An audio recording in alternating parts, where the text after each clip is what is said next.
કરવા માંગીએ છીએ. આ દિવસોમાં મેં કહ્યું પ્રમાણે બાઇબલમાંથી જુદી જુદી જગ્યાએ જે માણસોએ ઉપવાસ કર્યા એ પરથી શીખવી રહ્યો છું કે આ ઉપવાસને પ્રાર્થનાનું મહત્વ શું છે.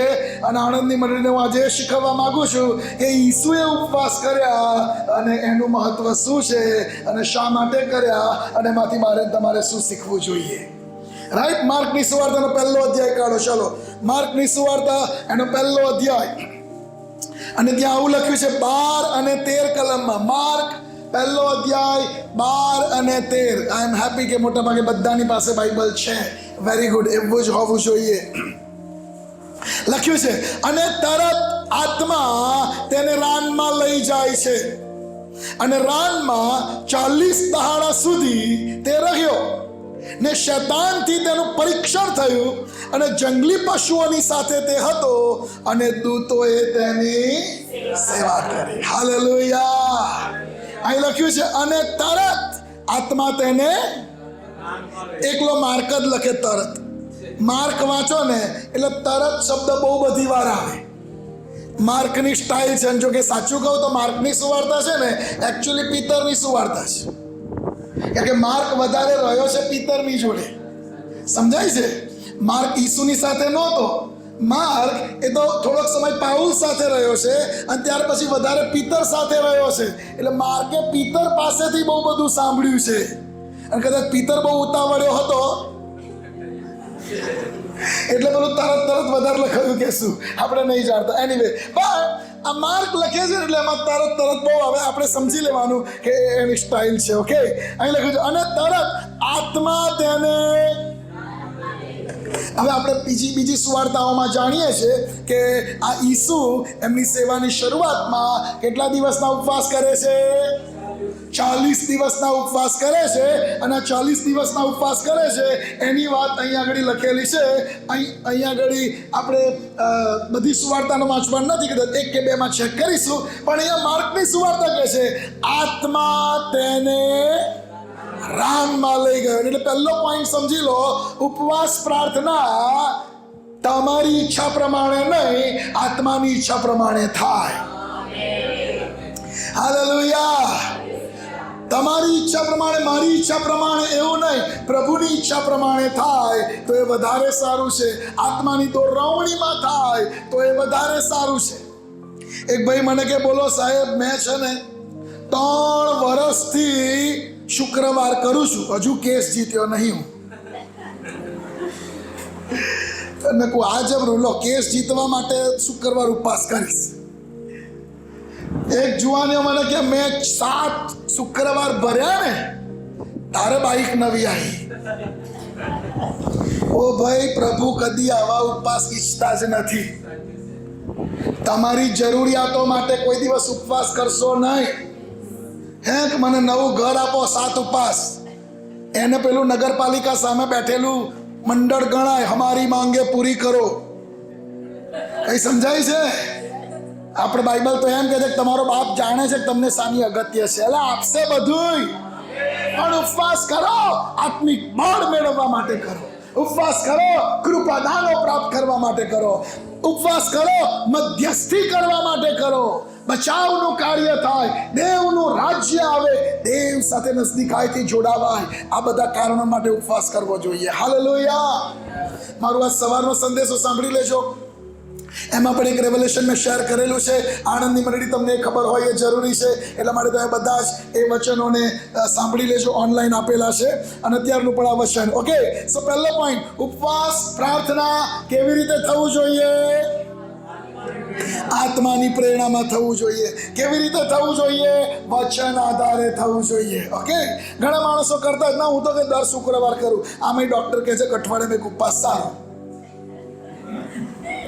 તો એ ખ્રિસ્તી ઉપવાસ નહીં. સમજી ગયા? શરીર ઓછું કરવા કરો અને કરજો, જરૂર પડે એ કરજો, એમાં કશું ખોટું નથી. પણ પછી એ ખ્રિસ્તી ઉપવાસ નથી. કાં તો હમણાં વજન વધી ગયું, ડૉક્ટર કે થોડું ઓછું કરો, એટલે કે હું તો હમણાં ઉપવાસમાં છું. હા, ઉપવાસ છે કે મારે. અને અમુકનો ઉપવાસ તો એવો હોય તો 1.5 કિલો કેળાઈ ખાઈ ગયા હોય. અને જો કે ઉપવાસ માટે કોઈ નિયમ નથી, એટલે હું હવે એમને દોષિત ઠરાવતો નથી કે બાઇબલમાં એવું નહીં લખ્યું ચા પીવાય અને હું પીઉં છું. બરોબર છે. સો ઉપવાસ માટે એવો કોઈ નિયમ નથી. અકોર્ડિંગ ટુ યોર ફેથ, તમારા વિશ્વાસ પ્રમાણે તમે કરો છો અને તમે એનો બદલો પામો છો. પણ અહીંયા ઈસુના જે ઉપવાસો છે ને, આત્મા ઈસુને રાનમાં લઈ જાય છે આ સ્પેશિયલ સમય ગાળવા માટે.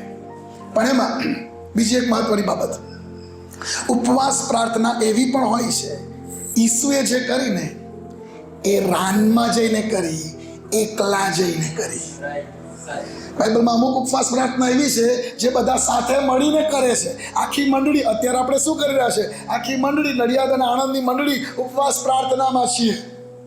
અમુક જગ્યાએ એવું છે કે આખા શહેરના લોકોએ, નિનવેના લોકોએ ઉપવાસ અને પ્રાર્થના કરી છે. અને અમુક જગ્યા છે આખા દેશના લોકોએ ઉપવાસ અને પ્રાર્થના કરી છે. ઇઝરાયલ પ્રજા ટાટોડી યહોવાની આગળ નમી ગયા. પણ અમુક ઉપવાસ એવાય છે કે જેમાં અલોન વિથ ગોડ, જ્યાં ઈસુ પોતે પિતાની સાથે એકલા સમય ગાળવા માટે ગયા. હાલેલુયા.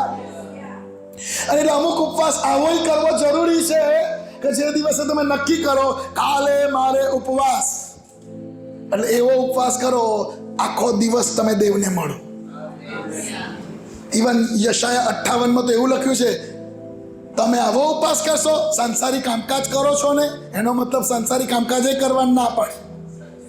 એટલે તમે કરજો, પણ કારણ કે નવા કરારમાં આત્મા આપણને અંદર આપણામાં જ આપવામાં આવ્યો છે. તમે કામ કરતા કરતા આત્મામાં હોઈ શકો છો. રાઈટ? હા, તમે વાહન ચલાવતા ચલાવતા આત્મામાં હોઈ શકો છો. પણ આવો ઉપવાસ ને પ્રાર્થના જરૂરી છે કે જ્યાં આગળ તમે એકલા જતા રહો છો, ફોન બાજુ પર મૂકી દો, નહીં ઉપાડવા છે, કોઈનો નથી ઉપાડવો, તમે અને પ્રભુ, અલોન વિથ ગોડ. આનું માનો છો કે આવો ઉપવાસ એ બહુ આશીર્વાદનું કારણ બનશે. હાલેલુયા. સો ઈસુના ઉપવાસમાંથી શીખવાનું મળે છે કે એમણે એકલા મને પણ ઉપવાસ કર્યો છે. શું લખ્યું છે? ફરી વાંચું છું. અને તરત આત્મા તેને રાનમાં લઈ જાય છે અને રાનમાં 40 દાડા સુધી તે રહ્યો. હવે જુઓ, કેટલા દિવસ ઉપવાસ કર્યા પ્રભુએ? 40 દિવસ ઉપવાસ કર્યા. 40 દિવસ ઉપવાસ કર્યા. આપણને એમ થાય કેમ 40 દિવસ ઉપવાસ કર્યા? બે મુદ્દા એમાં હું તમને સમજાવવા માંગુ છું. ઈસુ એમની સેવા શરૂ કરતા પહેલા બહુ બધો આત્મિક ક્વોટા ભેગો કરી લે છે કે મારે 3.5 વર્ષ સેવા કરવાની છે. હું ચાલુ કરું છું એ પહેલા 40 ઉપવાસ કરી લઈશ, આત્મામાં બળ મેળવી લઈશ, સામર્થ્ય મેળવી લઈશ, કે મારે 3.5 વર્ષ સુધી દેવના રાજ્યને લાવવા માટે સેવા કરવાની છે. હાલેલુયા. હવે સમજો બરોબર, કારણ કે ઈસુ જેવા ગયા, શું લખ્યું છે?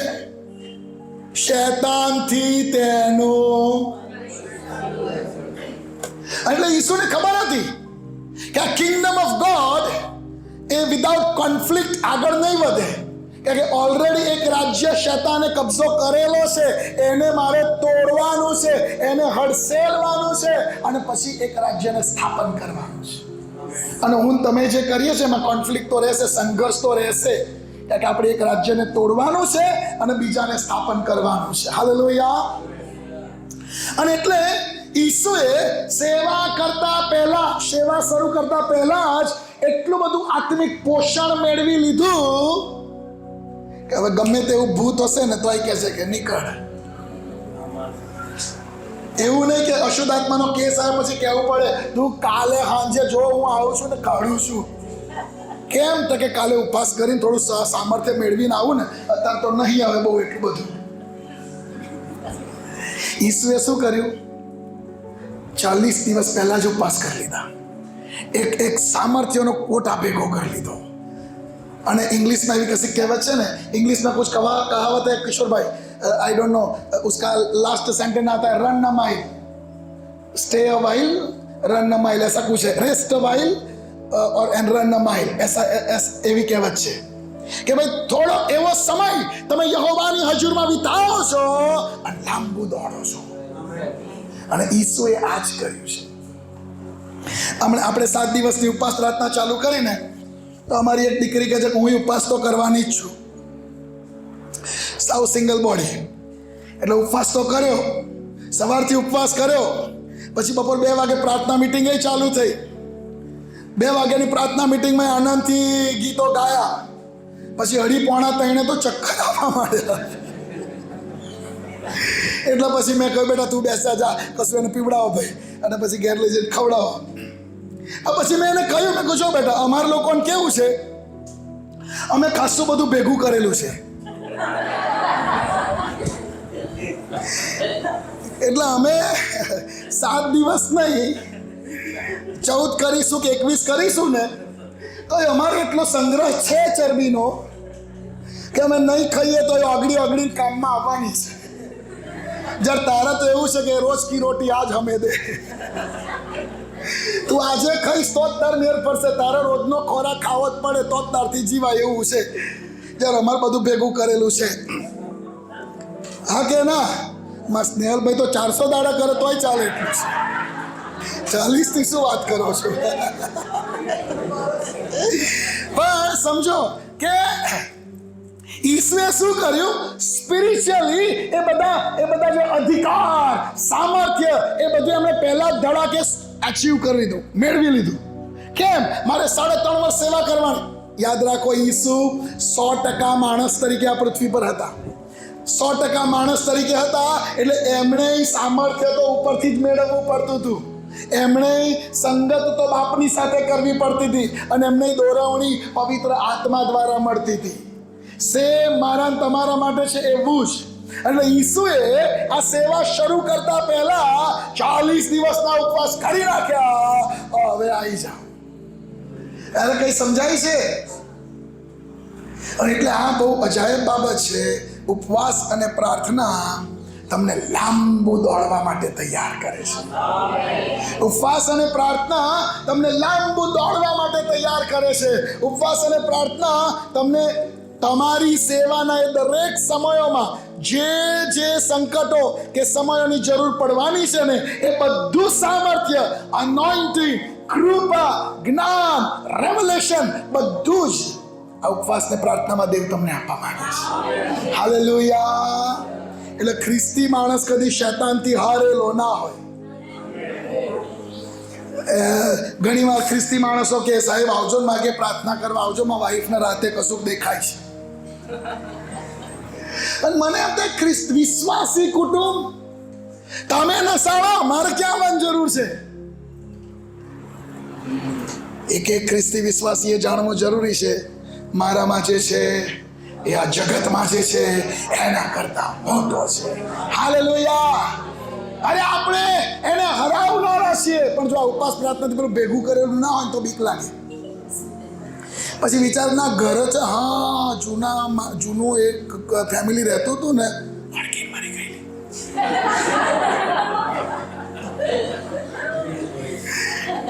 એનું ભૂત છે અહીંયા. ભાઈ ભૂત તમને જોઈને બીવું જોઈએ. આમેન. આપણે ભૂતને જોઈને નથી બીવાનું, ભૂત તમને જોઈને બીવું જોઈએ. એટલે આ તો જીવતા દેવના સેવકો આયા. હાલેલુયા. કેમ કે જે આત્મા ઈસુને પુનરુત્થાન પમાડ્યા એ જ આત્મા આપણામાં વાસો કરે છે. તો જો ઈસુ ગેરસાનીઓના દેશમાં ગયા અને શુદ્ધ આત્મા કહે તું અમને પીડા ના દે, એનો મતલબ દેવની હાજરી શૈતાનને પીડા પમાડનારી છે. તો એ જ આત્મા મારામાં તમારામાં છે. આપણા હોવાને લીધે શૈતાનને પીડા થવી જ જોઈએ, અને થવા માટે જરૂરી છે ઉપવાસ અને પ્રાર્થનાથી એવા સામર્થ્ય ભરેલા રહો. ઉપવાસ અને પ્રાર્થનાથી એવા અનોઇન્ટિંગથી ભરાયેલા રહો. ઈસુએ સેવાની શરૂઆતમાં જ 40 ઉપવાસ કરી દીધા, અને એટલું બધું સામર્થ્ય અને બધું મેળવી લીધું છે કે 3.5 વર્ષ સુધી એમણે ક્યાંય હારનો સામનો કરવો ના પડ્યો. એવું ના થાય કે ગયો તો ખરા પણ પેલો જીવતો ના થયો આજે, એવું ના થયું. ઈસુ જ્યાં ગયા ત્યાં એમના શબ્દો પ્રમાણે પરિણામ આવ્યા, કારણ કે એ બધું સામર્થ્ય, અનોઇન્ટિંગ, અધિકાર એ બધું એમણે ઉપવાસ પ્રાર્થનામાં એચીવ કરી લીધેલું છે. આમેન. મંડળી, હું તમને કહેવા માંગુ છું, બહુ જ આગ્રહથી પોતાના માટે અભિલાષા રાખો કે આ 7 દિવસ ઉપવાસ પ્રાર્થનામાં હું નવા બળથી ભરાઈ જાઉં, હું નવા સામર્થ્યથી ભરાઈ જાઉં, હું નવા ઉત્સાહથી ભરાઈ જાઉં, હું નવા પ્રકટીકરણથી ભરાઈ જાઉં. શૈતાનને હરાવનારા તમે ન થઈએ. ગમે તેવા બંધનો હોય તોડી નાખનારા થવા જોઈએ. પછી આગળ વાંચીએ શું લખ્યું છે એની જ કલમ. અને તરત આત્મા તેને રાનમાં લઈ જાય છે અને રાનમાં 40 દહાડા સુધી તે રહ્યો ને શૈતાનથી તેનો. ઈસુએ 40 દિવસ ઉપવાસ પ્રાર્થનામાં શૈતાનને એવો ફટકાર્યો છે ને કે ઊભો જ ના થાય. એટલે કઈ સમજાય છે? આ શૈતાનથી ઈસુનું પરીક્ષણ થયું એ તમને ખબર છે? કયું કયું પરીક્ષણ થયું કહો મને. જો તું દેવનો દીકરો હોય તો આ પથ્થરને કહે કે રોટલી બની જાય. અને અમે ઈસુએ કહ્યું હતું તો મોટો દઈને પથરો રોટલી બની ગયો, પાઉં બની ગયો હોત, પણ ઈસુ બોલ્યા નહીં. અને ઈસુએ જવાબ આપ્યો માણસ એકલી રોટલીથી નહીં, ઈસુ આધીન ના થાય. હાલેલુયા. પછી બીજું શું પરીક્ષણ થયું? પગે પડી મારું ભજન કર તો બધા રાજ્યો તને આપું. ઈસુ કે એકલા ખરા દેવને માના. પણ ત્રીજું મંદિરની ટોચ પર લઈ જાય કે છે કે અહીંથી તું પોતાને નીચે પાડી નાખ. લખેલું છે કે તે પોતાના દૂતોને આજ્ઞા કરશે અને તે તને તારા પગને પથ્થર પર અફલાવા દેશે નહીં. અને ઈસુ 3માંથી એકમાં અધીન થયા. હવે એક વસ્તુ યાદ રાખો, આ 3 પરીક્ષણો ખાલી નોંધેલા છે મારી તમારી સમજદારી માટે. એવું નહીં કે ઈસુનું 3 જ વાર પરીક્ષણ થયું. લુકની સુવાર્તામાં શું લખ્યું જુઓ જોઈએ. લુકની સુવાર્તા 4થા અધ્યાયની કઈ કલમ છે જુઓ. બીજી કલમ, પહેલી. લુક 4માં તે દિવસો દરમિયાન એવું કશું છે. શું છે? આ 40 દિવસ દરમિયાન. એટલે એવું નહીં કે 3 જ પરીક્ષણ થયા, રોજ ઈસુનું પરીક્ષણ થતું હતું. આ 3 તો ખાલી એક્ઝામ્પલ માટે આપણને લખ્યા છે કે એમને દેહને લગતું પરીક્ષણ થતું હતું. એમને અહમ, માન સન્માન, મોભો મેળવવા એ સંબંધીના પરીક્ષણો થતા હતા. એમને સાઈડ ટ્રેક થવા. આપણે એ પરીક્ષણો જે લખેલા છે એ તો ખાલી સેમ્પલ માટે છે. બાકી 40 દાડા સુધી તે દરમિયાન ઈસુનું પરીક્ષણ થયા કર્યું છે. અને પ્રેઝ ધ લોર્ડ, 40 દાડામાં એકય વાર પ્રભુ પડ્યા નહીં, એકય વાર ઈસુ હાર્યા નહીં. પહેલો માણસ આદમ એદનવાડીમાં હતો, પહેલા જ બોલે આઉટ. કઈ સમજાય છે? પહેલો માણસ આદમ ક્યાં હતો? એદનવાડીમાં હતો અને પહેલા જ પરીક્ષણમાં આઉટ થઈ ગયો. અને ઈસુનો 40 દાડા સુધી પરીક્ષણ થયા કર્યું અનેક વાર. પ્રભુ ઈસુ શૈતાનને આધીન થયા નહીં. અને એટલે છેલ્લે ઈસુ એક વાડીમાં હતા, ગેત્સેમાની વાડીમાં. ત્યાં એમનું પરીક્ષણ થયું અને ઈસુ કહે છે, ઓ બાપ, મારી નહીં પણ તમારી ઈચ્છા પૂરી થાવ. હાલેલુયા. સો આ ઉપવાસ પ્રાર્થના કેવી હતી? શૈતાનને હરાવનારી હતી. હાલેલુયા. આ ઉપવાસ પ્રાર્થના કેવી હતી? બધા બોલો, કેવી હતી? શૈતાનને હરાવનારી હતી. તમારી ઉપવાસ પ્રાર્થના તમને શૈતાન પર અધિકાર અપાવનારી હોવી જોઈએ.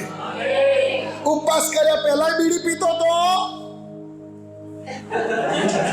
તપ ઋતુ આવી, 40 દિવસ ઉપવાસ કર્યા અને પછી 40 દિવસનું હટું વાર્યું. એટલે કઈ સમજાય છે? આ ઉપવાસ ખ્રિસ્તી ઉપવાસ નથી. જે બદલાણ ના લાવતો હોય, જે રૂપાંતર ના લાવતો હોય, હા, જે એના સ્વરૂપને પ્રતિમામાં રૂપાંતર ના કરતો હોય, જે મારામાં શુદ્ધિકરણ ના લાવતો હોય, એ ઉપવાસ ખ્રિસ્તી ઉપવાસ નથી. કોઈ 40 દિવસ કરે તોય, 70 દિવસ કરે તોય એ ખ્રિસ્તી ઉપવાસ નથી. આ ઉપવાસ એવો છે જ્યાં તમે તમારા દેવની સાથે સમય ગાળો છો. અને જે માણસો ખરા દેવની સાથે સમય ગાળે, બાઇબલ એમ કહે છે હિબ્રુઓના પત્ર 12:29 એ તો ભસ્મ કરી નાખનાર અગ્નિ છે. શાદ્રાક, મેશાક, અબેદનગોને જ્યારે અગ્નિની ભઠ્ઠીમાં નાખ્યા, એમના હાથ પગ દોરડાથી બાંધેલા હતા, એ દોરડા સળગી ગયા. એનો મતલબ આ યહોવા જે ધધકતી આગ છે એના સંપર્કમાં આવશો, તમારા જીવન પર કોઈ બંધન નહીં રહે. બંધન તો તૂટી જ જશે, સળગી જ જશે. હાલેલુયા. અને એટલે અહીંયા આગળ આપણે જોઈએ છે ઈસુ 40 દિવસ ઉપવાસમાં છે, પણ જાણે મિનિસ્ટ્રીની શરૂઆતમાં શૈતાને એવો ફટકાર્યો છે ને બરોબરનો કે હવે મિનિસ્ટ્રીમાં આગળ આવે જ નહીં. અને એટલે ગેરસાનીઓના દેશમાં પેલા સેનાને બીક લાગતી હતી. કરણીઓ અમે પ્રયત્ન તો કર્યો આદમને પાડવા માટે, પણ આદમ પડે એવો નથી. હાલેલુયા. અને તો મારી તમારી ઉપવાસ પ્રાર્થના આપણને એ તમામ પાપ અથવા તો શૈતાનના પરીક્ષણોની ઉપર વટ લઈ આવનાર હોવું જોઈએ. કહેવાનો મતલબ ઉપવાસ પ્રાર્થના તમે શૈતાનને હરાવનારા થવા જોઈએ. હાલેલુયા. ઘણી વાર કેવું થાય છે, અહીં લખ્યું તે દિવસો દરમિયાન, તે દરમિયાન ઈસુનું પરીક્ષા. ઈસુએ વારંવાર શૈતાનને હરાયો.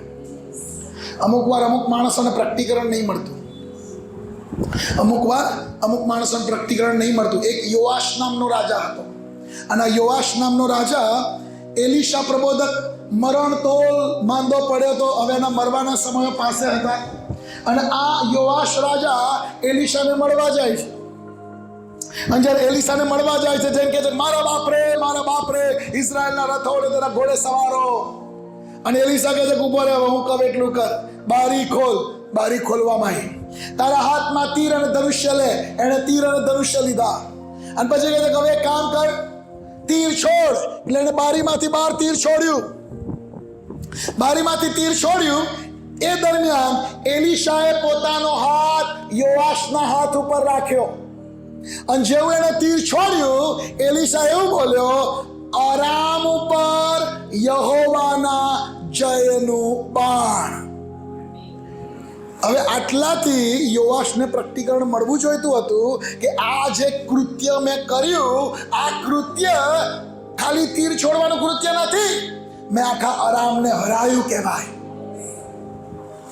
પછી એલીશાએ કહ્યું હવે કામ કર, ઘણા તીર લે અને જમીન પર માર. હવે યોઆશને સમજણ નથી પડતી. એક તીર લીધું, જમીન પર માર્યું. બીજું લીધું, પછી આમ એલીશા સામે જોવે, બીજું માર્યું. પછી આમ તેમ જોવે, કઈ સમજણ પડતી નહીં. ત્રીજું લીધું, ફરી માર્યું. અને પછી આમ એમ બસ હવે અટક્યો, લો હવે કોકે. અને એલીશા ગુસ્સે થઈ ગયો. એલીશા કે હું બોલ્યો તો શું તને સમજણ નહીં પડતી? પહેલું તીર માર્યું તો શું બોલ્યો તો એલીશા? અરામ પર યહોવાના જયનું બાણ. એટલે એવું કહે છે કે તને ખબર કેમ ના પડી? 3 વાર તીર મારીને તું અટક્યો કેમ? હવે 3 જ વાર તું અરામને હરાવશે, એનો મતલબ 4થી વાર તું હારી જઈશ. એલીશા કહે તારે 7-8 વાર માર્યું હોત ને તો પેલો ઊભો ના થાત પાછો તારી સામે. અને ઈસુએ જે 7 દિવસ ઉપવાસ પ્રાર્થના કર્યું ને, આ કર્યું. રોજ હરાયો શૈતાનને. આખરે શૈતાન એની પાસેથી હારીને ચાલ્યો ગયો. હાલેલુયા. વાલાઓ, આપણી ઉપવાસ અને પ્રાર્થના આપણને સ્પિરિચ્યુઅલી એવું સામર્થ્ય આપનારી થવી જોઈએ કે આપણે રોજ શૈતાનને હરાવતા આગળ વધીએ. જો મારી ઉપવાસ પ્રાર્થના મારા વિચારોમાં બદલાવ લાવતી નથી, મારી ઉપવાસ પ્રાર્થના મારી એવી લાગણીઓ કે જે યહોવા ધિક્કારે છે એમાં પરિણામ લાવતી નથી, મારી જીવન શૈલીમાં બદલાવ લાવતી નથી, તો એ ઉપવાસ પ્રાર્થના શા કામની? યોઆશને કહ્યું તને સમજણ કેમ ના પડી? અને મને આશ્ચર્ય એ થયું કે એલીશા એવું ના કહ્યું 3 વાર મારી, બરોબર છે, 3 વાર મારી અને અટક્યો અને પછી આમ જોયું. એલીશા એવું ના સમજણ નહીં પડતી, માર જલ્દી, બીજા 2 માર જલ્દી, એવું ના કહ્યું. પ્રબોધક એટલે પ્રબોધક. મેં કહ્યું હવે ચૂપ, તારું કામ પૂરું થયું, હવે સાંભળ. ખતરનાક પ્રબોધક છે, ખ્યાલ આવે છે? બાકી એલીશા એવું કર્યું હોત, 3જું માઈને અટક્યો, માર 7-8 માર, ખબર નહીં પડતી હું બોલ્યો શું, આરામ પર યહોવાના જયનું બાણ, સમજણ નહીં પડતી, માર બીજા માર, એમ કે મરાઈ દીધા હોત તો એલિશા એટલે એલિશા, તમે શું સમજો છો? એની અમે બહુ બોલાય નહીં અને મેં ટાલ્યો તો કહેવાય જ નહીં. અને ઘરે રીછડીઓ આવે ભાઈ, સમજાય છે? પણ આ બહુ ઇમ્પોર્ટન્ટ વસ્તુ છે. ઈસુએ 40 દાડા સુધી શૈતાનને રોજ હરાયો. મારી તમારી ઉપવાસ પ્રાર્થના આપણને એવા કેપેબલ બનાવે છે, એવા સક્ષમ બનાવે છે કે આપણે રોજ શૈતાનને હરાવનારા થઈએ. હાલેલુયા. બધા મુદ્દા યાદ રહે, હા કે ના? પહેલી વસ્તુ આપણે શું શીખ્યા? આત્માની દોરવણીમાં ઉપવાસ અને પ્રાર્થના. નંબર 2 શીખ્યા એકલા પ્રભુની સાથે જઈને ઉપવાસ અને પ્રાર્થના. નંબર 3 શીખ્યા કે મિનિસ્ટ્રીની શરૂઆતમાં જ પુષ્કળ સામર્થ્ય, પુષ્કળ બળ મેળવી લઈને સેવાની શરૂઆત. ઘરની બહાર નીકળો ને એમને એમ ના નીકળશો, આત્માથી ભરપૂર થઈને નીકળજો. હાલેલુયા. અને તો તમે ચાલશો ને તો ભલાઈ તથા દયા મારી સાથે આવશે. આમેન. અને ભલાઈ દયા તમારી સાથે આવતી હશે અને તમારા પગ તળે વિચ્છુઓ અને સર્પોને કચડતા તમે આગળ વધતા હશો. હાલેલુયા. અને આ ઉપવાસ પ્રાર્થનાનું સામર્થ્ય છે જે આપણે મેળવી લેવાની જરૂર છે. ચોથી વસ્તુ આપણે એની અંદર જોઈ કે શૈતાનને હરાવવા માટેના ઉપવાસને પ્રાર્થના. આપણી ઉપવાસ પ્રાર્થના શૈતાનને, અંધકારની તમામ શક્તિઓની ઉપરવટ આપણને લઈ આવે છે. આમેન. મને બહુ આનંદ છે કે બાઇબલની અંદર એવા ગજબના ચારિત્રો મૂકેલા છે કે જેના દ્વારા આપણે બહુ બધી બાબતો શીખી શકીએ. એવું લખ્યું છે કે શમુએલના સર્વ દિવસો પર્યંત યહોવાનો હાથ ફલિસ્તીઓની વિરુદ્ધ રહ્યો. One man army. ખાલી શમુએલ છે ને એટલે પેલા ફલિસ્તીઓનું કંઈ ચાલશે નહીં. તમે વિચાર કરો, એક જ માણસની રેવન્યુ કેટલી બધી ગણાય, એની ધાક કેટલી ગણાય, ઇવન એની સ્પિરિચ્યુઅલ કેપિટલ કેટલું ગણાય કે શમુએલ છે ને આ દેશમાં, ત્યાં સુધી ફલિસ્તીઓ આ દેશને જીતી નહીં શકે. કેટલું ગજબનું કહેવાય. અને એવું માનું છું કે તમારી આત્મિક કેપિટલ સ્ટ્રોંગ હોવી જોઈએ. અમુક માણસો બેંકમાં જાય ને એટલે પેલો તમને લોન ના મળે. હા ભાઈ, તમને ના મળે, તમારો સિબિલ સ્કોર બહુ ખરાબ. અને અમુકના ફોન આયા જ કરે, હે તમારી કારના 200% લોન આપવા, 11 લાખની કાર છે, 22 લાખ લોન આપવા તૈયાર. લો મેસેજ આવે તમારી 25 લાખની લોન અપ્રૂવ થઈ ગઈ, ખાલી અહીં ક્લિક કરો એટલે આમે. ડોક્યુમેન્ટ નહીં જોઈતા. પણ એ છે ને એવા જ માણસોને આવે, સમજાય તમને, જેમનો સિબિલ સ્કોર સારો હોય. તમારો સ્પિરિચ્યુઅલ સિબિલ સ્કોર બહુ સ્ટ્રોંગ રાખો. કેમ અમુક મોટા સેવકોની પ્રાર્થના તરત સમજાઈ જાય છે. મોટા સેવકો તો એવું હોતું નથી, પણ એવા સેવકો જેમની પ્રભુ આગળ રેપ્યુટેશન જબરજસ્ત હોય છે. પ્રભુ એમને જોવે ને એટલે અરે આ મારો દીકરો આવ્યો, એ જે કે ને કરી જ નાખવાનું મારે. એ આંકડો બોલે એટલું મારે આપી દેવાનું, એ જેના માટે કે મારે કરી દેવાનું. પેલો છોય પાપી રહ્યો, એ માણસ છોય પાપી રહ્યો તો મારો આ સેવક કહે છે પ્રભુ એને સાજો કરો જોઈએ એટલે મારે કરી દેવાનું. એ સેવકની રેપ્યુટેશન દેવ પાસે છે.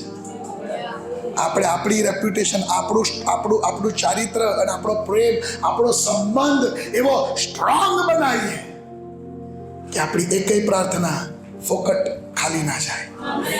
આપણા મુખમાંથી નીકળેલા શબ્દોને દેવ પરિણામમાં લાવશે. શમુએલ માટે લખ્યું છે, દેવ તેના મુખનું એકે વચન નિષ્ફળ જવા દેતો. પણ ઉપવાસ અને પ્રાર્થના આપણને પ્રભુ આગળ એવી માન્યતામાં લઈ જનારો થાય કે તમારી એકેય પ્રાર્થના નિષ્ફળ ના જાય. હાલેલુયા. તમારી એકેય પ્રાર્થના નિષ્ફળ ના જાય. ચલો હજી આગળ શીખીએ, આપણે આગળ જોઈએ. ચલો ફરીથી એ જ કલમ. અને તરત આત્મા તેને રાનમાં લઈ જાય છે અને રાનમાં 40 દાડા સુધી તે અને શૈતાનથી તેનું અને જંગલી પશુઓની સાથે તે. ઈસુ ક્યાં હતા? હવે બાઇબલ સમજવું હોય ને તો એ જે લખ્યું હોય એના જેવી બીજી કઈ કઈ જગ્યાઓ છે બાઇબલમાં એ શોધવાની. એટલે કઈ સમજાય છે? એટલે એનાથી તમને બહુ બધી વસ્તુઓની ખબર પડશે. તો આ ઈસુ છે, અરણ્યમાં છે, એટલે એકલા છે, આજુબાજુ માણસો કે પબ્લિક નથી, એકલા છે, અને જંગલી પશુઓ એમની આજુબાજુ છે. ખબર નહીં વાઘ, સિંહ કે બીજું શું. પણ બાઇબલમાં એવું નથી કે ઈસુ કોઈને બચકું ભર્યું હોય. હાલેલુયા. એટલે ચિત્ર મને પેલું યાદ આવે છે, આ તો એડન વાડી છે એવું દેખાય છે કે આદમને હવા ફરતા હોય અને જંગલી પશુઓ આજુબાજુ ફરતા હોય, પણ તેઓ આદમ હવાને નુકસાન કરતા નહોતા. હાલેલુયા. એનો મતલબ જંગલી પશુઓ મધ્ય ઈસુ હતા. આ વસ્તુ શું સૂચવે છે કે તમારી ઉપવાસ અને પ્રાર્થના તમને પેલા સ્વરૂપ અને પ્રતિમામાં લઈ જાય છે જે પાપ કર્યા પહેલા આદમ અને હવાની હતી. પાપ કર્યા અગાઉ આદમ અને હવા જે સ્વરૂપ અને પ્રતિમામાં હતા, એ સ્વરૂપ અને પ્રતિમામાં મારું તમારું જીવન રૂપાંતર પામતું જાય છે. આપણી ઉપવાસ અને પ્રાર્થના આપણને એ સ્થાન પર પાછા લઈ જાય છે. હાલેલુયા. આ વસ્તુ મેં અનેક વાર સમજાય છે, આજે ફરી સમજાવું છું. ઈશ્વરે જ્યારે માણસને બનાવ્યો ત્યારે કેવો બનાવેલો? અને ભાઈ કેવો બનાવેલો? પોતાના સ્વરૂપ અને પ્રતિમા પ્રમાણે. દેવ પવિત્ર તો માણસને પણ પવિત્ર બનાવેલો. દેવ ન્યાયી, માણસ દેવ પરાક્રમી, માણસ પરાક્રમી. પણ માણસે પાપ કર્યું, એનું પતન થયું. અને અહીં આયા પછી બાળકો જન્મ્યા, એટલે કાઈને હાબેલને મારી નાખ્યો. કારણ કે બાળકો બધા અહીંયા જ જન્મ્યા. એટલે આ પૃથ્વી પર કોઈ કે અમારા ફલાણા જન્મ્યા હતા, તો હા ભાઈ જન્મ્યા હતા અહીં. અલા કઈ સમજાય છે? કોઈ કે અમારા ભગવાન જન્મ્યા હતા, તો ભાઈ જન્મ્યા હશે, તો અહીં જન્મ્યા હતા. બધું ચોખ્ખું કરો તારે સમજાય છે. પણ આપણે વાસ્તવિકતા બધા અહીંયા જન્મ્યા ભાઈ. ફરી પાછો એક આદમ જન્મ્યો, અહીં જન્મ્યો ઈસુ. હાલેલુયા. કેમ કે સ્વાભાવિક મનુષ્ય સંબંધથી જન્મ્યા નહીં, કુંવારીના પેટે પવિત્ર આત્માથી જન્મ્યા. એટલે એ અહીંયા ના જન્મ્યા, એ અહીંયા જન્મ્યા. અને એમણે અહીંયાના તમામ લોકો માટે પોતાનું લોહી વેવડાવી દીધું, પાપોની માફી આપી દીધી. આત્મા રેડ્યો કે એ આત્મા હવે અહીંયાના જીવનોને રોજ થોડાક થોડાક થોડાક ઉપર લઈ આવે. અલા તમે આ પ્રોસેસમાં છો કે નહીં? કે તમારી લિફ્ટ બગડી ગઈ છે? તમારી લિફ્ટ બગડી ગઈ છે, અટકી ગઈ છે? અટકવા નહીં દેવાની. આ લિફ્ટ ચાલુ જ રહેવી જોઈએ. રોજ મહિમાને એક ધોરણથી બીજા ધોરણમાં. અને બાઇબલ એમ કહે છે કે આપણે તેના જેવા થઈશું. સો ઉપવાસ અને પ્રાર્થના શું કરે છે? ઉપવાસ અને પ્રાર્થના મને આદમમાં જે ગુમાવી દીધું, સ્વરૂપ અને પ્રતિભા ગુમાવી દીધી, એમાં રિસ્ટોર કરવાનું કામ કરે છે. હાલેલુયા. એ મારું શુદ્ધિકરણ કરે છે, એ મારું નવીનીકરણ કરે છે. અને એટલે લખ્યું છે જેઓ ખ્રિસ્તમાં છે તેઓ હવે નવી ઉત્પત્તિ છે. જૂનું સગડું જતું રહ્યું છે, જુઓ સગડું. વાલાઓ, ઉપવાસ અને પ્રાર્થનામાં બહુ પરાક્રમ રહેલું છે. ઉપવાસ અને પ્રાર્થનામાં બહુ ગજબનું પરાક્રમ રહેલું છે. આપણે એને અન્ડરસ્ટેન્ડ કરવું બહુ જરૂરી છે. અને હું તમને કહું કે મેં જોયું છે ઘણા માણસો પ્રાર્થના મીટિંગમાં આવે ખરા, પણ માણે નહીં. ગુજરાતી શબ્દ સમજાય છે? પ્રાર્થના મીટિંગ એટેન્ડ કરે, જ્યારે હું તમને કહું પ્રાર્થના મીટિંગની મજા માણવાની હોય છે. હાલેલુયા. ઘણા વર્ષો પહેલા અમે સવારે થોડોક વખત માટે 5 વાગ્યાની પ્રાર્થના મીટિંગ ચાલુ કરેલી. વેકેશન હતું તો કે ચલો સવારે 5 વાગે પ્રાર્થના કરીશું. પછી પહેલા દિવસ તો 14 જણ આવી ગયા. આપણે જાણીએ પહેલા દિવસ સૌથી વધારે સંખ્યા હોય. 14 જણ આવી ગયા. બીજા દિવસ પછી 10 થયા, પછી 8 થયા, પછી તો એક બે જણનો ફોન આવ્યો, એટલે સાહેબ ઉઠી ગયો છું, પણ હવે આજે મને છે ને થોડુંક કમરમાં દુખે છે એટલે નહીં આવતો. ઉઠી ગયો છું. હાર ભાઈ હાર. પણ અમે બધા 5 વાગે પ્રાર્થનામાં બેસીએ ને, પણ એક જણો અમારો હતો, એ થોડોક લેટ આવે, આદત છે મજબૂર, અને આવી અને એકદમ આમ બેઝમાં અન્ય ભાષા બોલવાનું ચાલુ કરે. અમને ખબર પડે ભાઈ આવ્યો. અને એટલું સ્લો બોલે, તે પેલા ટેમ્પોમાં બોલતા હોય ને એ થોડા ધીમા પડે. વાતાવરણ એકદમ આનંદ તોફાન હોય, યસ પ્રભુ ઈસુના નામમાં તમારું રાજ્ય આવો, ને પછી પેલી એકદમ સ્લો અન્ય ભાષા આવે ને ધીમે ધીમે બધા ઢીલા પડે. હું તમને કહું કે પ્રાર્થના ખાલી એટેન્ડ નથી કરવાની, એની મજા માણવાની છે. તમને મજા આવી જવી જોઈએ તમારા પ્રભુ જોડે વાતચીત કરવાની. હાલેલુયા. મેં ઘણી વાર કહ્યું, મારો મોટો ભાઈ જો ભાવેશભાઈ ઘરે આવે અને રાત રોકાવાનો હોય તો 12-1 વાગ્યા સુધી અમે ઊંઘીએ નહીં. કેમ? કારણ કે પ્રેમ એટલો છે, વાતો એટલી બધી છે, અમારી વાતો ખૂટે જ નહીં. પપ્પા થોડીક મારે ઉઠીને ગયેલા છોકરાઓ હોઈ જાવ હવે, પછી પાછા એ જઈને હોઈ જાય. ફરી પાછું અડધો કલાક થઈને ઉઠીને આવે, એટલે આ છોકરાઓ હજુ જાગો છો, એટલે સૂઈ જાવ હવે, પાછા એ જઈને સૂઈ જાય. પણ અમારી વાતો ખૂટે નહીં. હું તમને કહું, જેને પ્રેમ બહુ હોય ને વધારે વાતો કરે. જેને વધારે પ્રેમ હોય ને એને વધારે વાતો કરવી હોય. અને હું તમને કહેવા માંગુ છું, આ ઉપવાસ પ્રાર્થના આપણને પ્રભુ સાથે એવા ઘનિષ્ઠ પ્રેમમાં બાંધનારી થાય, દ્રઢ પ્રેમમાં બાંધનારી થાય. એવું નહીં કે 7 દિવસ પૂરા થાય એટલે ઉભરો આમેન પૂરું, એવું નહીં. એ લિફ્ટ સતત ઉપર જ જવી જોઈએ. હા, ઈસુ અરણ્યમાં હતા, પણ કોઈ જંગલી પશુઓએ ઈસુને હાનિ પહોંચાડી નહીં. આદમવાળી પરિસ્થિતિ. અને હું તમને અત્યારે કહું, આ ઉપવાસ પ્રાર્થના તમને કુદરતી બાબતો પર પણ અધિકાર અપાવે છે. ઘણા વર્ષો પહેલા મને યાદ છે, રામબાબુ સાહેબ વડોદરામાં આવેલા, અને રામબાબુ સાહેબની મિટિંગ વડોદરામાં હતી, અને ત્યારે ચારે બાજુ પેલો મંડપની બોર્ડર મારેલી હતી. ચારે બાજુ મંડપની બોર્ડર મારેલી હતી, કારણ કે થોડુંક વિરોધનું વાતાવરણ હતું. અને રામબાબુ સાહેબ સ્ટેજ પર હતા. બહુ અદ્ભુત સ્તુતિ આરાધના થઈ, બહુ અદ્ભુત વચન આપ્યું, અને બહુ અદ્ભુત વચન આપ્યા પછી એમણે છેલ્લી પ્રાર્થના માટે ઓલ્ટર કોલ આપ્યો. બધા પુષ્કળ લોકો આગળ આવી ગયેલા.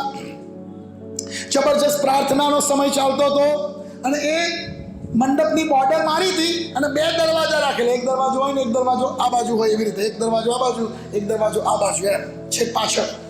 અને ખબર નહીં શું થયું, એક ગાય બરોબર ભડકી અને સીધી એક દરવાજાથી અંદર ઘૂસી.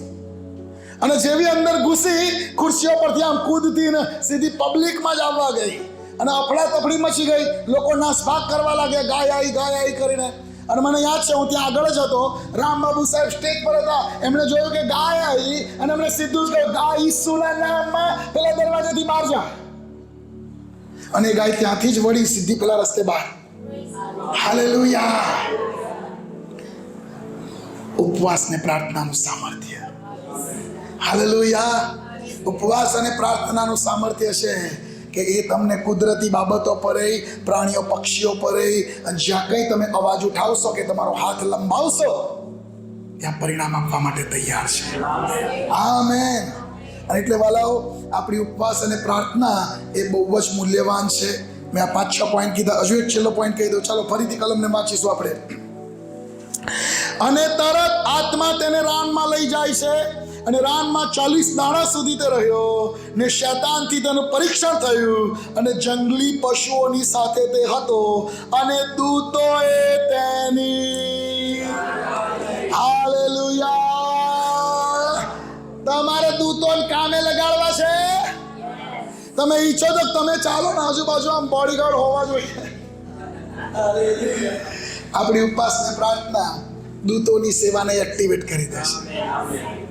આપણી ઉપવાસ ને પ્રાર્થના દૂતો જાણે આમ આતુર થઈ જાય, યસ હવે ચાલો અમે જોડે છીએ. અમુકના દૂતો તો કે અમારે તો કોઈ કામકાજ હોતું ને, અમે તો આરામ જ કરીએ. કે દૂતો કોણ છે? વિશ્વાસ કરનારની સેવા કરનાર આત્માઓ. પણ અમુક વિશ્વાસી એવા હોય તો કે હું કશું નહીં કરતો, દૂતો તમે હોઈ જાઓ. દેવના રાજ્ય માટે હું કશું નહીં કરું, તમે કશું ના કરશો, તમે હોઈ જાઓ, હું હોઈ જાઉં. પણ તમે ઉપવાસ પ્રાર્થના કરો ને તો દૂતો એક્ટિવેટ થઈ જાય. આપણે જાણીએ છીએ કે બાઇબલમાં બહુ બધી જગ્યાએ દૂતોએ આવીને બળ આપ્યું છે, ઇન્ક્લુડિંગ ઈસુ પોતે ગેથસેમાની વાડીમાં હતા અને લખ્યું છે કે એક દૂત આવીને તેને બળ આપતો હતો. સો એવા સમયો હોય છે આપણા જીવનમાં કે જ્યારે આપણે એક્સ્ટ્રા બળની જરૂર પડતી હોય છે, બહુ ખાસ વિઝડમની જરૂર પડતી હોય છે, બહુ સ્પષ્ટ દોરવણીની જરૂર પડતી હોય છે. લોતને એની પત્નીને હાથ પકડીને બહાર લઈ જવું પડ્યું હતું. ખબર છે, ઘણી વાર જરૂર પડતી હોય છે કે દૂત આઈને સેવા કરે. અને આ બહુ અગત્યની વસ્તુ છે. ભલે આકાશમાંથી આગ પાડી હોય એલિયાએ, પણ એક બાઈ માણસથી બી ગયો તો બીજા જ દાડે પાછો નહીં. આકાશમાંથી આગ પાડી, કેટલી વાર? 3 વાર પાડી છે. પણ આકાશમાંથી આગ પાડી અને પરાક્રમી તે એટલો બધા 400 પ્રવચનો કે લાવ બધાને કાપી નાખો, બધાને મારી નાખ્યા. અને પછી પેલી બાઈએ ધમકી આપી ઇસબેલે, કાલે હું તને મારી નાખીશ. અને એલિયા ખબર ને એટલો ગભરાઈ ગયો, જીવ લઈને નાઠો. આમ તો મૂકીને કેમનું ના મને ખબર નથી, જીવ લઈને નાઠો. અને નાઠો પછી કહે છે કે રોતે વૃક્ષ તળે સૂતો અને પાણીનો ચંબુ ને રોટલી એના ઓશિકા પાસે હતો. ઓશિકો લઈને દોડે લખશું એટલે બાઈબલમાં તો ઓશિકું લખ્યું છે ભાઈ. એ પથરાનું ઓશિકું બનાવ્યું તો મને નહીં ખબર.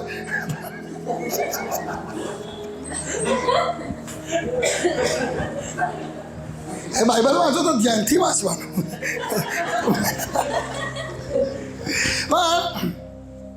તમે સમજો, એક પરાક્રમી સુરવીર પ્રબોધક કે જેણે આકાશમાંથી આગ પાડી આખા ઇઝરાયલને વિદેશોમાં સાબિત કરીને આપી દીધું યહોવા એ જ દેવ છે. અને એ જ્યારે ગભરાઈ ગયો, એ બી ગયો, એક દૂત આવ્યો અને એને બળ આપ્યું. તમારી ઉપવાસ ને પ્રાર્થના દૂતોની સેવાને તમારા જીવન માટે એક્ટિવેટ કરી દેશે. હાલેલુયા. તમારી ઉપવાસ ને પ્રાર્થના દૂતોની સેવાને તમારા જીવન માટે એક્ટિવેટ કરી દેશે. અને એટલા માટે હું તમને કહું છું, આ 7 દિવસની ઉપવાસ પ્રાર્થનામાં બહુ અપેક્ષા રાખો કે બહુ ખાસ રીતે પ્રભુનો આત્મા તમારી સાથે વ્યવહાર કરે. અપેક્ષા રાખો, હું આ મારા અને તમારે કઈ 3.5 વર્ષ સેવા નહીં કરવાની. એક દાખલો ગણજો, 3.5 વર્ષ માટે 40 દિવસ, તો તમે તો 120 વર્ષના થશો. 4 જણ તો આમેન બોલ્યા છે, તો બીજા 100 એ પહોંચશો. બીજા 4 એક જણ બોલ્યા તો બીજા 80 એ પહોંચશો. વહેલા બોલ દો, ઓછી થશે. પણ સમજો, ઈસુએ 3.5 વર્ષ સેવા કરતા પહેલા શું કર્યું? સામર્થ્ય, અનોઇન્ટિંગ, અધિકાર પહેલા દડા કે બધો કોટા ભેગો કરી લીધો છે અને પછી નીકળ્યા છે. એટલે એ બધા અશુદ્ધ આત્માઓ બૂમો પાડતા નાસી જતા હતા. એમણે શું કર્યું છે? પહેલા જ શરૂઆતમાં જ શૈતાનને બરોબરનો ફટકાર્યો છે, શૈતાનને બરોબરનો હરાયો છે કે ફરી શૈતાન ઈસુની સામે ઊભો જ ના થાય. એમણે શું કર્યું છે? જંગલી પશુઓની સાથે હતા તો કોઈ જંગલી પશુએ એમને નુકસાન કર્યું નહીં. એક બીજા સેવકની સ્ટોરી યાદ આવે છે, કહું તમને.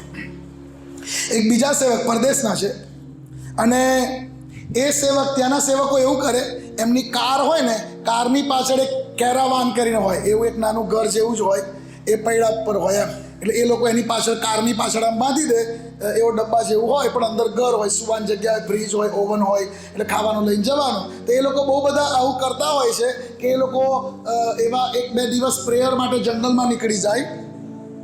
એટલે એમની કાર લઈને જાય, પાછળ પેલું આવતું જ હોય ઢસડાતું.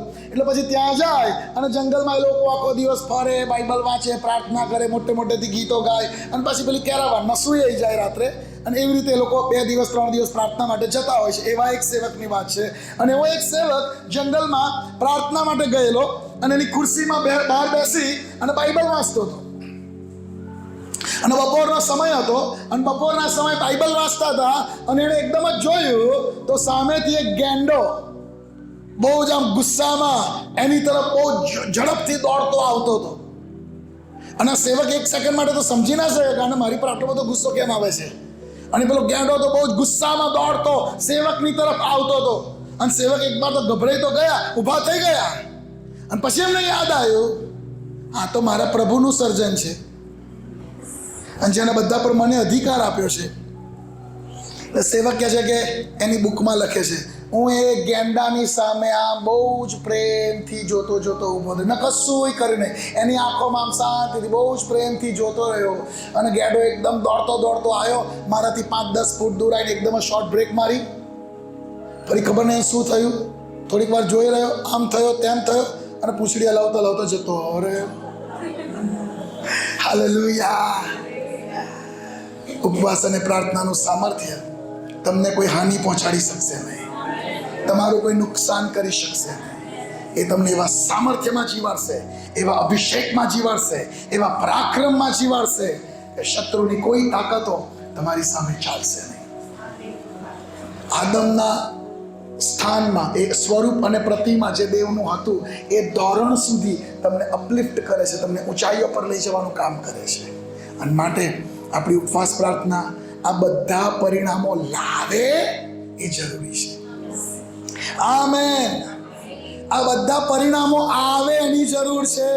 અને એટલે હવે જ્યારે તમે ઉપવાસ પ્રાર્થનામાં 6-7 દિવસ એ અપેક્ષા રાખો, પ્રભુ આ તમે ઉપવાસ કર્યો અને જે પરિણામો આવ્યા ને એ મારા જીવનમાં આવવા જોઈએ. એ બધા પરિણામો મારા જીવનમાં આવવા જોઈએ. આમેન. ચોક્કસ પ્રભુ આપણને કૃપા આપશે કે આપણે ઈસુની જેમ એ ઉપવાસનો સમય ગાળી, પાપની બહુ જ નજદીકાઈનો સમય ગાળી, ઉપરથી બધું પ્રાપ્ત કરી આ પૃથ્વી પર દેવનો મહિમા પ્રગટ કરનારા થઈશું. આમેન. પ્રભુ આ વાતો સમજવાની તમને કૃપા આપે. આવો આપણે ઊભા થઈએ અને પ્રાર્થના